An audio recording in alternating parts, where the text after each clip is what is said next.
الحمد للہ رب العالمین والصلاة والسلام علی سید الانبیاء والمرسلین اما بعد۔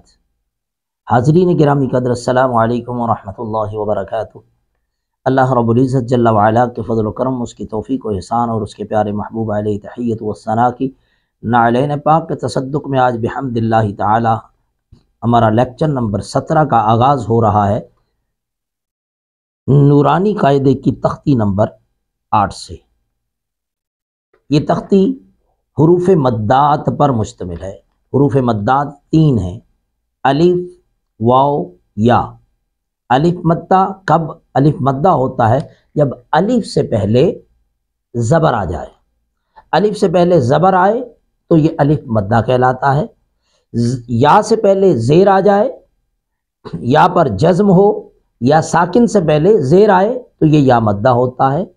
اسی طرح واو ساکن سے پہلے پیش آئے تو یہ واو مدہ ہوا کرتا ہے۔ آئیے بسم اللہ الرحمن الرحیم۔ با زبر الف با، با پیش واو بو، با زیر یا بی، با بو بی۔ تا زبر الف تا، تا زیر یا تی، تا پیش واو تو، تا تی تو۔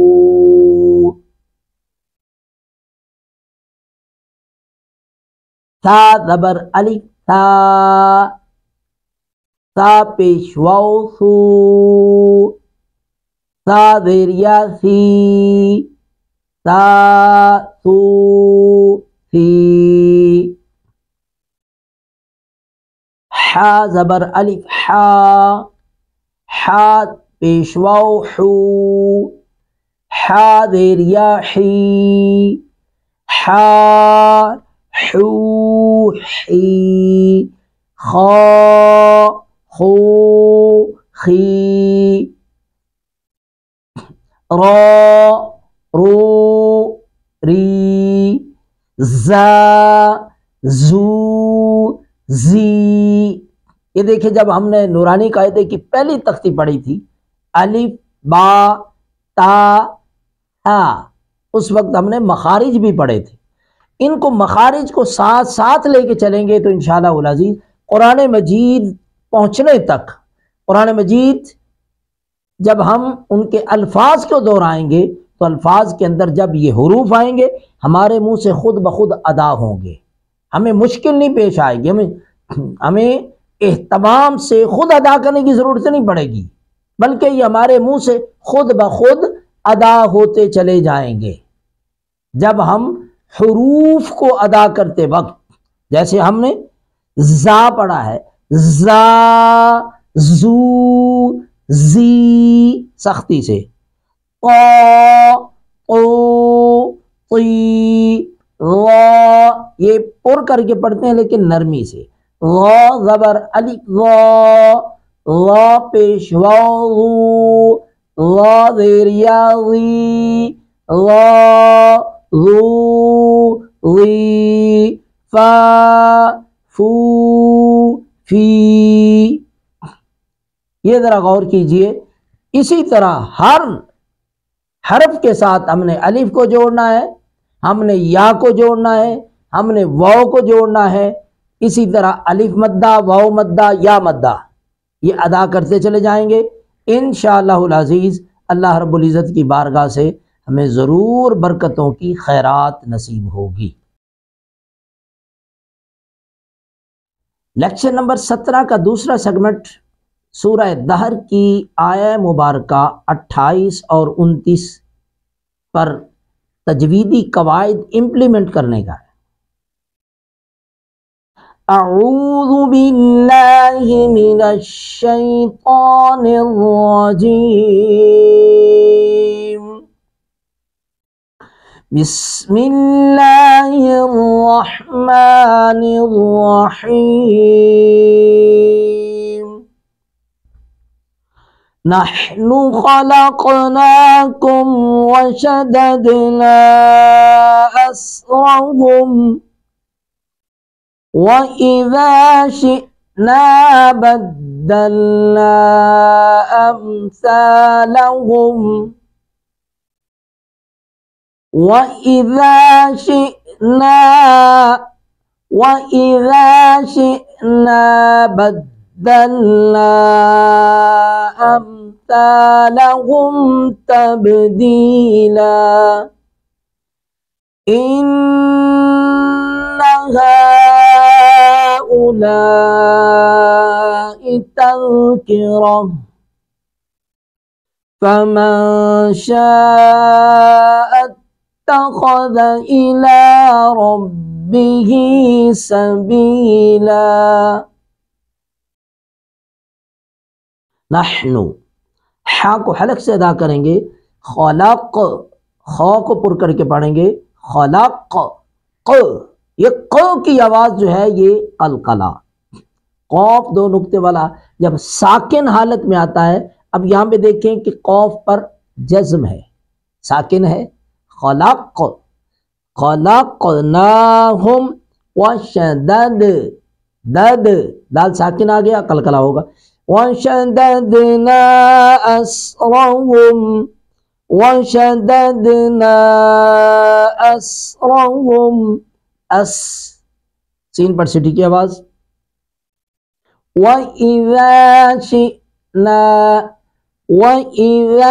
شِئْنَا لا شِئْنَا تھوڑا سا جھٹکا دیں گے، شِئْنَا بدلنا امثالہم نا پر مد منفصل ہے. ابھی آج ہم نے پڑھا ہے الف مدہ، نورانی قاعدے میں الف مدہ پڑھا ہے آپ نے کہ الف سے پہلے زبر آ جائے تو یہ الف مدہ ہوتا ہے. تو الف مدہ کے بعد جب حمزہ آ جائے تو یہاں پر کیا ہے مد منفصل. بدلنا نا پر مد منفصل ہے، بدلنا امثالہم امثالہم تبدیلا تب با ساکن پہ قلقلہ کریں گے، تبدیلا ب کی آواز، ان نون مشدد پہ غنہ کریں گے، ان زبان کو تالو کے ساتھ لگائیں گے، ان ہذہ تذکرہ، ہذہ یہاں پہ بھی ذال، تذکرہ پہ بھی ذال، دونوں جگہ پہ باریک نرمی کے ساتھ ادا کریں گے. تذکرۃن وقف کریں گے تو تذکرہ، رو کو پر کریں گے، تا گول تا وقف کی صورت میں ہاں ساکن میں بدل گئی ہے. فمن شاء، فمن نون ساکن کے بعد شین ہے، اخفا کریں گے، شین پر شین کے ساتھ الف مدہ ہے، الف مدہ کے بعد حمزہ آ رہا ہے اس لیے الف کے اوپر مد متصل ہے. فمن شاء اتخذ الى ربه سبیلا، ربه را کو پر کریں گے، ربه سبیلا. لیکچر نمبر 17 کا ہمارا تیسرا سیگمنٹ حدیث مبارکہ کا ہے. آج کی حدیث مبارکہ بڑی ہی پیاری حدیث مبارکہ ہے. قال رسول اللہ صلی اللہ علیہ وآلہ وسلم حق المسلم علی المسلم خمس، فرمایا کہ مسلمان کے مسلمان پر 5 حق ہیں. پہلا حق فرمایا کہ رد السلام، سلام کا جواب دینا، کوئی سلام کرے اس کا جواب دینا فرض ہے، حق ہے، لازم ہے. عیادت المریض، اگر مسلمان بھائی مریض ہو جائے تو اس کی عیادت کے لیے جانا یہ اس مسلمان کا حق ہے اور دوسرے مسلمان کا فرض ہے. فرمایا کہ اتباع الجنائز، اتباع الجنائز، جنازوں کی پیروی کرنا، ان کے ساتھ جانا. اللہ اکبر۔ اجابت الدعوہ، یہ بہت اہم ترین بات ہے، دعوت کو قبول کرنا۔ ہم ذرا غور کریں کہ ہم کس کی دعوت کو قبول کرتے ہیں اور کس کی دعوت کو رد کر دیتے ہیں۔ تشمیت العاطس، چھینک مارنے والے کو جواب دینا۔ اگر کسی کو چھینک آتی ہے تو وہ کہے الحمدللہ، سننے والے پر فرض ہے کہ وہ جواب دے یرحمک اللہ۔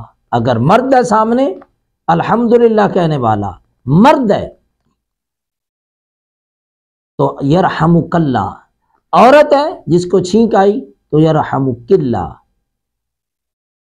اب یہاں پہ ذرا غور کرنے والی بات ہے کہ ایک سوال پیدا ہوتا ہے کہ اگر جس کو چھینک آئی ہے اس نے الحمدللہ نہیں کہا تو کیا یہ یرحمک اللہ اس پر کہنا ضروری ہے؟ جی ہاں، اس کو چھینک کے جواب میں اس نے یرحمک اللہ کہنا ہے، اس نے اس کے الحمدللہ کے جواب میں نہیں کہنا۔ بعض لوگ اس کا ایک اعتراض یا اس کا ایک جواز تلاش کر لیتے ہیں کہ اس نے الحمدللہ نہیں کہا تو ہمارا تو پھر ضروری نہیں بنتا۔ بھئی الحمدللہ کہنے پر یہ جواب نہیں ہے، یہ چھینک کا جواب ہے۔ تو یہ 5 حق میرے آقا صلی اللہ علیہ وآلہ وسلم نے فرمایا مسلمان کے مسلمان پر ہیں۔ ہم مسلمان تو کہلاتے ہیں، بڑے دعوے سے کہتے ہیں، کوئی ہمیں ذرا ادھر سے ادھر مسلمانی کے اعلیٰ درجے سے ذرا تھوڑا سا کم تر ہمیں کو درجہ دے کے دیکھے پھر اس کا ہم حال کیا کرتے ہیں۔ لیکن کبھی یہ سوچا نہیں ہے کہ من سلم المسلمون من لسانہ و یدہ پر ہم نے کبھی عمل کیا؟ ہم نے آقا علیہ الصلوۃ والسلام کے فرمان کے مطابق اخلاق کے حسنہ پر عمل کبھی کیا؟ ہم نے مسلمانوں پر جو حقوق ہیں ان 5 حقوق میں سے کوئی ایک حق بھی ادا کرنے کی کبھی غور و فکر کی، کبھی فکر کی؟ کبھی نہیں کی۔ ہیں پکے مسلمان، ہیں ہم اعلیٰ درجے کے مسلمان، سب سے اعلیٰ درجہ، وہ جب ہمیں نہیں ملتا تو ہم ناراض ہو جاتے ہیں، خفا ہو جاتے ہیں۔ لیکن کبھی مریض کی عیادت کے لیے ہمارے پاس وقت نہیں ہے۔ ہاں، اس مریض کی عیادت کے لیے جائیں گے جس سے ہمیں کوئی کام کاج پڑتا رہتا ہے، یا وہ کوئی اعلیٰ درجے کا انسان ہے، کسی اعلیٰ پوسٹ پہ فائز ہے، یا کوئی مال و دولت کے لحاظ سے بہت اعلیٰ درجے پر ہے۔ ہم ایسے مریض کی عیادت کے لیے ضرور جاتے ہیں، ایسے شخص کے جنازے پہ بھی ضرور جاتے ہیں، ہم ایسے شخص کی دعوت کو بھی بڑے اچھے سے قبول کرتے ہیں۔ اور تو اور ہم نیکی کی دعوت کو کسی مسجد میں، کسی مدرسہ میں، کسی محفل میلاد میں، ہم نیک عمل کی مجلس میں بھی اس کو بھی دعوت کو قبول کرتے ہوئے ہم کیا کیا کچھ کرتے ہیں۔ کسی غریب اور مسکین کی محفل میلاد کی، درود و سلام کی دعوت کو ہم قبول نہیں کرتے، ہمارے پاس وقت نہیں ہوتا۔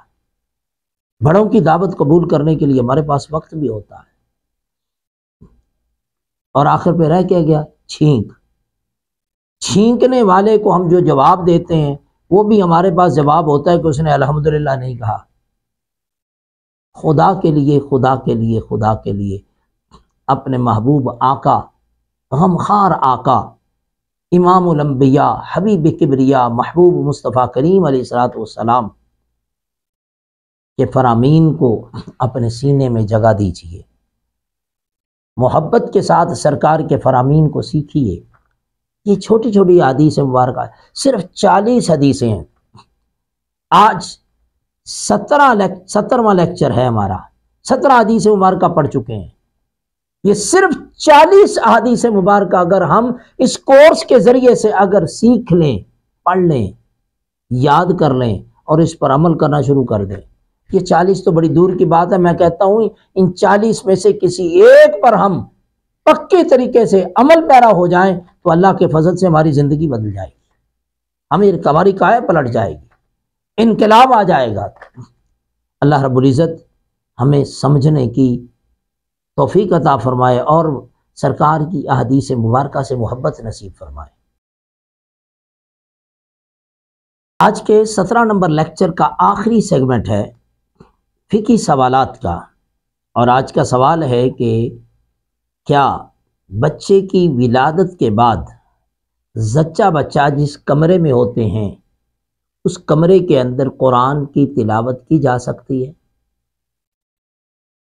سب سے پہلے تو جب یہ سوال میرے سامنے آیا تو بڑا ہی دکھ بھری آہ نکلی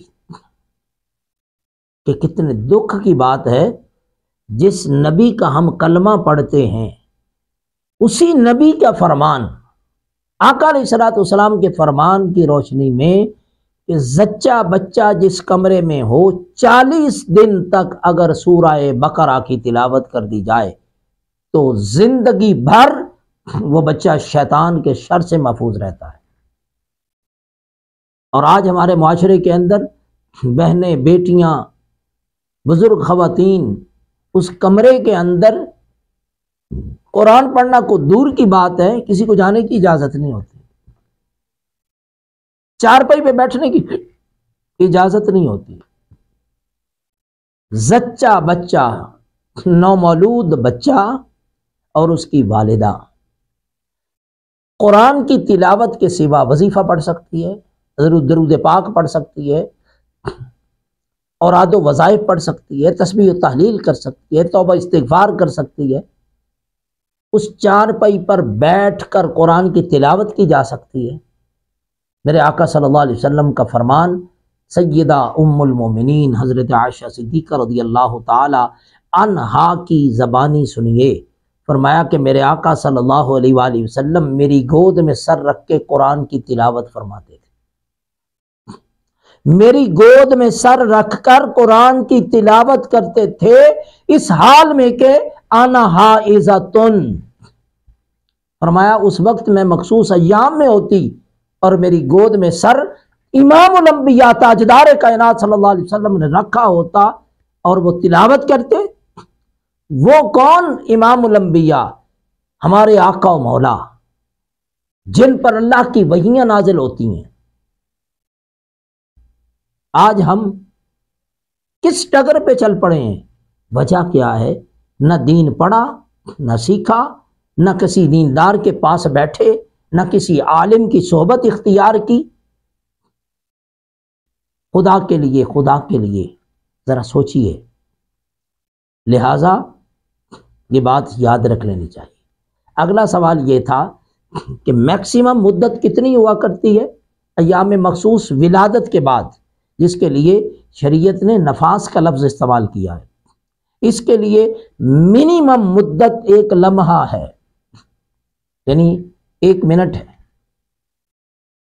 اللہ رب العزت نے سرکار کی شہزادی سیدہ طیبہ طاہرہ، جن کے لیے اللہ رب العزت نے فرمایا انما یرید اللہ لیذہب عنکم الرجس اہل البیت ویطہرکم تطہیرا، فرمایا کہ اے میرے محبوب کے اہل بیت، اللہ تو چاہتا ہی یہ ہے کہ ہر طرح کے رجسوں کو، ناپاکی کو دور کر دے۔